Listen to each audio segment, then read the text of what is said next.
Dear viewers, welcome to the one-on-one set. Our guest tonight is Dr. Pouvani Cudian. She is 27 years old and a former laureate. She has written a book last year on anorexia nervosa, which is titled Mirror, Mirror, Is That Me? Tonight, we are going to learn more about what is anorexia nervosa, the causes, and how it can be treated. Pouvani, thank you so much for joining us in the studio of the MBC. It's my pleasure. Thank you for having me on the show. Pouvani, you've published your first book last year, Mirror, Mirror, Is That Me? And the book revolves around a girl who suffers from an eating disorder, that is anorexia nervosa, which is a form of self-starvation. Explain to us what is anorexia nervosa and is it different from anorexia? Anorexia nervosa is a psychiatric illness. There are so many psychiatric illnesses, and it is one amongst them. But more specifically, it is an eating disorder. So what happens when you say anorexia nervosa? Its emphasis is on a psychiatric illness. Whereas if you say anorexia, somebody can just be having a viral infection and is not being able to eat appropriately. So because of this viral illness, then you use simply the term anorexia. So today we're focusing on anorexia nervosa. So it's mainly seen in adolescent females, ranging from the age group 14 to 25 years, but it can also affect children and even elderly. Even males can be affected, but most commonly in adolescent females. So usually what happens, we have three characteristic features for us to be able to diagnose a patient with anorexia nervosa. So first of all, the person should be really restricting his or her calorie intake, which means that he or she is not eating properly to meet his or her daily requirements. Secondly is that there is a sudden weight loss, that is over a period of 3 months there is a weight loss so that the person becomes underweight. Then the person, what happens is that he or she has a distorted image of herself. So what happens when, let's say, the person is looking at him or herself in the mirror, he thinks that he's very fat when in fact he is underweight. So that's a major issue in anorexia nervosa. So these features, these have to be present for us to be able to diagnose that person with anorexia nervosa. Do we actually have different types of anorexia nervosa? We do have different types of anorexia nervosa. As I said, anorexia nervosa, we need to have three features. But what happens if one feature is missing? For instance, you have somebody who was overweight, but then he or she decides that he has to restrict the calorie intake and suddenly loses weight over a period of 3 months. That does not mean that over a period of 3 months he or she will become underweight. The BMI may still be normal, but that person is restricting. He or she is having an intense fear of gaining weight. So the features of anorexia nervosa are here, but the weight is normal. So in that case, we term this atypical anorexia nervosa. But the typical presentation where you have these three features and the person is underweight, then we term it as typical anorexia nervosa. So we have atypical and typical. Like you've mentioned earlier, anorexia is a psychiatric illness. Like you've mentioned earlier, anorexia is a psychiatric illness. Like bulimia, they are both centered on food consumption. But how are they characterized? You know, there is a misconception that anorexia nervosa and bulimia nervosa, they are the same things. But they are not the same thing because we have a whole spectrum of eating disorder. If you see DSM is the classification that we use, one classification that we use for psychiatric illnesses. There are so many eating disorders. Amongst them, you have anorexia nervosa, you have bulimia nervosa, you have binge eating disorder, rumination disorder, and so many. So each of them have their own characteristic feature. Like I've already said, anorexia nervosa has three characteristic features. Now let's talk about bulimia nervosa. So bulimia has three other characteristic features. One is that there has to be binge eating. What is binge eating? Simply a person has a lack of control on oneself, and what happens? He or she will start eating a huge amount of food within a small lapse of time. During 2 hours, you have the person starts eating like lots of calories, and then what happens? Second component is that there is lack of control. He or she cannot control himself. So then what happens? The person now will have a compensatory measure. That is, it can be self-induced vomiting, use of laxatives or even diuretics or excessive exercise to be able to eliminate these calories, which is unhealthy. These measures should not be done by any normal person.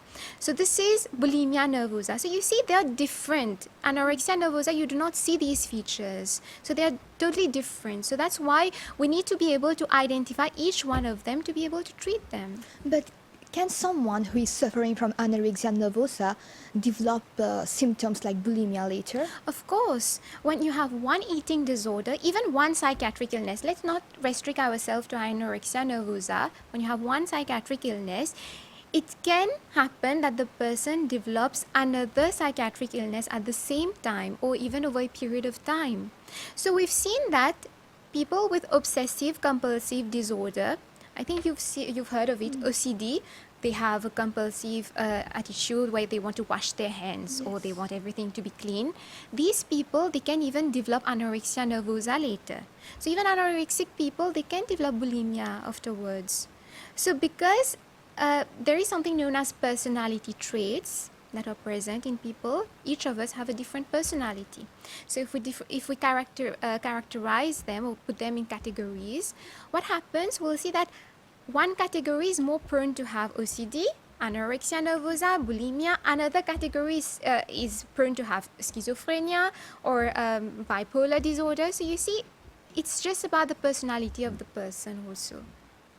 Pouvani, to what extent do you agree that unhealthy behaviors and preoccupations like dissatisfaction with one's body weight or unhealthy methods of weight control can develop into a consuming passion and interfere with physical, psychological, and social well-being? You know, you're talking about consuming passion. That's a very relevant word here because if you read the book, or let's say you see a patient with anorexia nervosa, his or her world revolves around eating, what to eat, how to lose weight, what not to eat. So every time during any event or he or she is watching TV, they will simply be thinking how to cut down calories. So they try to avoid social gatherings, meeting friends.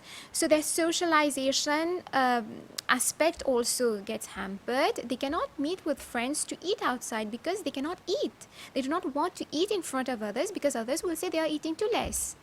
So that's the social aspect of it. Emotionally, they are depressed because what if they cannot, it's impossible to lose so much weight because your body will not be able to sustain your you won't be able to survive. So to be able to meet that goal, unrealistic goal of them, it's impossible. So they are depressed, they are anxious. So that's the emotional part of it. Now physically, there are so many different complications that will follow because our body needs nutrition. If you're malnourished, obviously there will be so many complications that will follow. That's a whole gamut of them. I can talk about it later. But it's a consuming passion for sure. Exactly, and in your book as well, the character Lisa, I feel that she loses her glow because she stops interacting with her parents as well. And do you feel that someone who suffers from anorexia nervosa can develop anxiety attack? Actually, yes.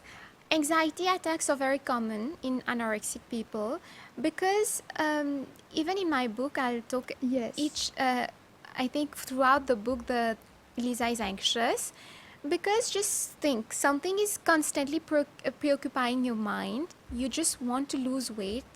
You just want to find means to lose weight, and you're constantly, even if you go 1 kilogram above or 1 below, you're constantly preoccupied. Something is occupying your brain. You cannot think properly. So yeah, the person is prone to become anxious. That's for sure. And eating disorders have so many causes. In the book, the character Lisa suffers from peer pressure, or we can say academic pressure rather. She always wants to excel, and she uses food as a mechanism to cope with her difficult emotion and feelings. But are some people more genetically predisposed to develop an eating disorder than others? You know, initially, when anorexia nervosa had just been characterized as a disease, they thought that there was no genetic predisposition. But afterwards, they started thinking, but what is it that is causing so many people to be anorexic? So then they conducted some research and studies. There was one at Michigan University where they tried to kind of conduct a study on identical twins. So twins, there are two types of twins. Identical means that their genetic makeup are completely same. That's why identical twins. And then you have fraternal twins, that is only 50% of the genetic makeup is same. So what happened? They tried to conduct a study in these two types of twins to see whether there is a genetic component to it. So what they saw is if an identical twin is anorexic, has anorexia nervosa, the other twin automatically has anorexia nervosa because they are sharing the same genes. So whereas in the fraternal twins, it was not necessary that if one has anorexia nervosa, it means that the other will have, because the genetic component is not the same, completely the same. So based on that study, they figured out that yes, 40% of the causative factor that contributes to anorexia nervosa is in fact genetic predisposition. So we can say that eating disorders like anorexia nervosa are therefore believed to result from a combination of biological vulnerability, but also environmental and social factors. We can also say that precipitating factors, including diet or exercises, can it trigger the onset of an eating disorder? You know, I think this is very common nowadays with social media, and the media has a huge impact on us today because we're constantly on Instagram, on Facebook, on watching TV, watching movies, and we have a kind of stereotype for our body type that's there on the net or everywhere. This is the ideal body type. So we all want to have that body type, which is not realistic because you have a particular body, I have a particular body. So you cannot expect everyone to have the same thing. So yes, there is a huge impact of environmental impact, social. Sometimes, in some societies, parents are very critical. They judge their children because they think that being fat, if I can say, is unhealthy. They are concerned for their children, but that's not it. The person is undergoing puberty, he or she is meant to gain some weight, so they have to understand that. So from pressures from the inside the family itself, so everyone thinks that okay, you have to be thin in the family else you're a disgrace. You have cultures, societies that are like that. So such pressures, even from friends, and everyone is thin, all your friends are thin, so you want to be thin too. So they can influence somebody, and it contributes to anorexia. I think it's important that we stop seeking validation from others and embrace all our imperfection, right? Yeah, exactly. I think that's what the book is about. It's not just embracing your body imperfections, it's also even in your academic career, you won't pass all the time, you won't shine all the time, be first all the time. You have to accept that you have some faults, if I can say. You're not perfect. So this is what actually, anorexic people, they seek perfectionism everywhere. They want to be perfect everywhere, academically or anywhere. They want to be perfect, which is not possible. So even their body, they want it to be perfect. So that's what people have to understand, that you should not let that consume you. Opinions of others should not consume you. That's so true. But Pouvani, an awareness of the sign and symptom of anorexia can help early detection. What are the physical symptoms that an anorexic patient suffers from? The thing is that it depends. If it is for children below 10 years of age, somebody who's anorexic, what happens is that they will not eat, but they will not say why they are not eating, because they are children. They do not know, they do not want to eat, so they will say, I don't want to eat. For those who have reached puberty, for girls especially, what happens is that there is a kind of change in their menstrual cycle. That's the thing that's very alarming, where you know that, okay, this person can be anorexic because he or she was eating properly, and then suddenly there is loss of appetite according to the person. I'm not hungry, I'm not eating.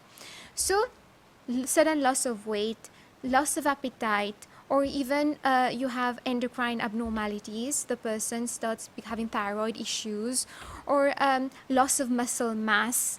you have a range of medical conditions that can be associated with anorexia, but the symptoms that the person will complain of is always being lethargic, fatigued, no energy to do anything. They are anxious, they are constantly thinking about how to lose weight, they're afraid of gaining weight. So in males, usually males don't have menses, so it will be detected a bit later compared to females. But girls, they know that, okay, there is a change in my menstrual cycle, so there's something is wrong. So usually that's how you detect anorexia nervosa. And when someone have anorexia, I feel that they also equate fitness with self-worth, right? Anorexic people, they usually have a low self-esteem. So they think that because their body is not like they want it to be, so they have a low self-esteem, they're not worth of anything, they cannot do anything. But that's not true. Like I said, there is this delusional state that's there. They think that they are fat, they are not worth of anything, they have poor self-esteem. So all of this leads to anxiety, depression and all, can even lead to suicidal attempts. Suicide as well. Yes. You know, amongst all psychological illnesses, anorexia nervosa has the highest mortality rate. So it's really alarming and people have to know about it, have to talk about it. Of course. And what are the behavioral symptoms of anorexia So, nervosa? If somebody, let's say you are a parent, you notice that your child has stopped eating. There are so many reasons why children can be fussy sometimes. They do not want to eat. But you have to observe that person over a period of 3 months. If there is sudden weight loss, excessive exercise, or they are very picky, like they do not want to eat high calorie foods, or they're not eating at all, heavy calorie restriction, these are some alarming signs that, okay, this person can be turning anorexic. But also the person can become withdrawn. Somebody was going out every week and going to eat with friends, now suddenly doesn't want to go. Why? Because he or she does not want to eat in front of others. So the person becomes withdrawn. Insomnia, they cannot sleep at night, they do not want to talk, they are always fatigued. So all of these are warning signs. Yes, and what are the risks involved for an ongoing anorexia nervosa? There are so many risks. It can lead to death, as I said, that's extreme.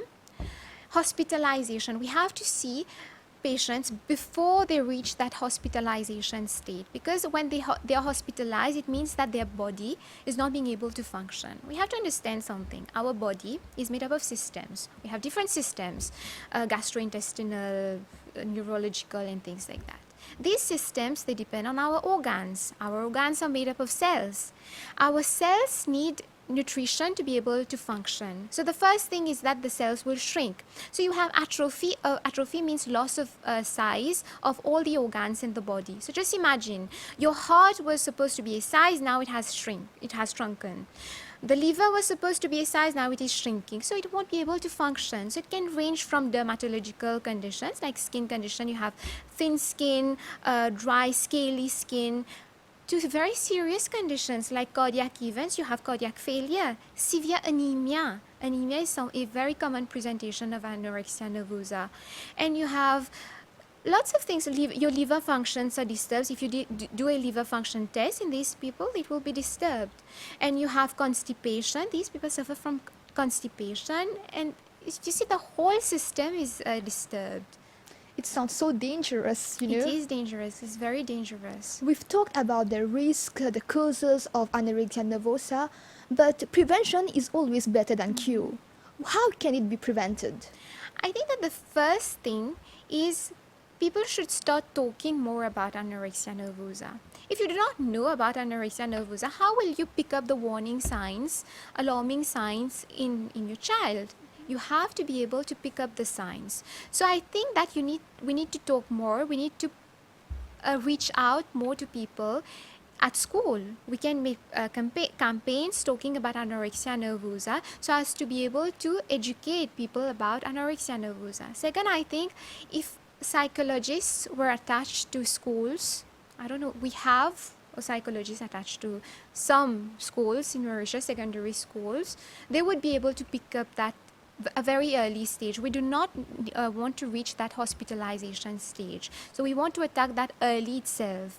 And of course, parents should stop judging their children. Yeah, they are worried that okay, the child should not become overweight because there are so many risk factors associated with obesity. But puberty is something normal. We have to understand that during puberty, some weight gain is normal because the child is growing. So we have to make parents understand that. Parents are very important in the prevention of anorexia. Family support is everything, like Yeah, you say. family Yeah. support. But Pouvani, are certain personality traits more common with an individual suffering from an eating disorder? Yeah, as I was saying before, we've seen that high perfectionism, you want to be perfect in everything, obsessive compulsiveness, so you have obsessive compulsive personality, anxiety, you have something known as harm avoidance, where you are always pessimistic, you're shy, you're worried, you're fearful. So these people, they are more likely to to suffer from anorexia nervosa. You were talking about prevention earlier. Do you think that it's also important to reduce teasing and body shaming people at school, for example? Yeah, body shaming I think is something that's has a very high impact on anorexia and people, on individuals who tend to develop anorexia nervosa, because if you're constantly bullied, you're constantly body shamed, not only at school, now you go at home, and at home also you have no support, everybody's telling you that you're obese, you have to lose weight.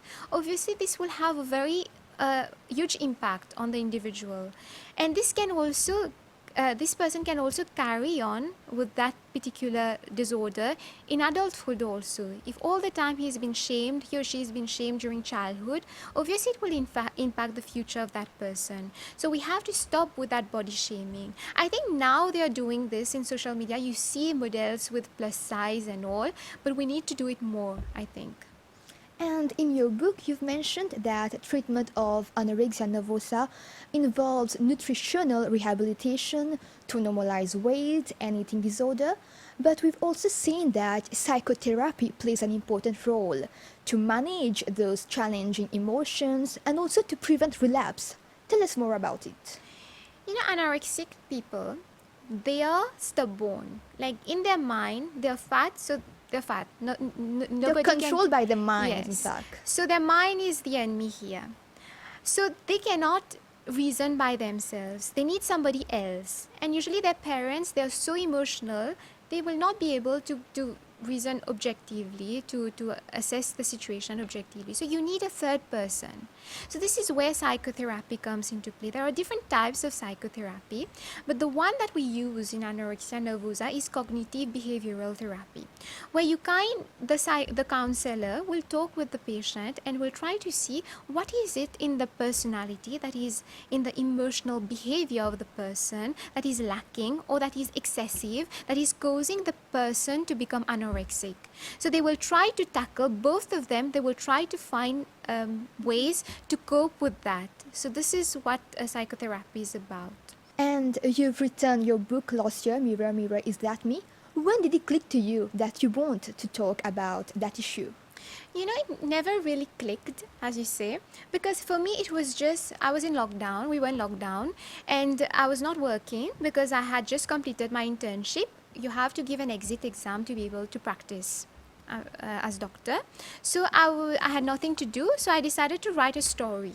I was writing a story, then I said, why not try to write about a disease? Because I was also revising for my exit exam. So I decided to write about anorexia nervosa, but it was never about publishing a book. It's only when I gave my story to my mother to read it, then only she said, I think this has huge potential. You have to get it published because it will help lots of individuals, not only adolescents, but parents also.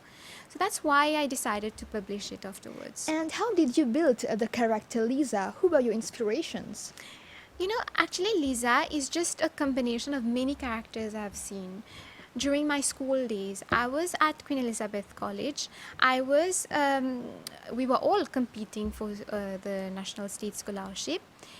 And the struggle that I saw, the kind of attitudes that I saw in different friends that I had in my class, all of them had a different personality. Some were very competitive, some were still struggling, some were down. So I tried just to combine all of them together and create one character. I also drew some from my own experience, especially when you talk about the academic aspect of it. So I just made a combination of it, a mixture of it, and I created Lisa. And you're also a former laureate. Any study tips you would like to give to our audience, our students who are watching us right now? Actually, it's not my tip. It's just what my mother has always told me. When I was doing HSC or even SC, she always says, do your best and leave the rest. If you are satisfied with your performance, then that's just enough. You don't have to do more than that. Just wait and you will see everything will be fine. We are actually drawing towards the end of this episode, but before that, Pouvani, what are your objectives now? You are a doctor and author. What's next? Actually, I intend to go abroad to pursue with my postgraduate studies, and I also want to publish some articles related to medicine in some journals. So yeah, that's all. That's my goal right now. And any advice you would like to give to our youngsters to encourage them to adopt a healthy lifestyle? I think I said this earlier, and even in my book I talked about it. You should not let opinions of others consume you. You are who you are. Do not let others influence you. You should create your own personality. I think that's all.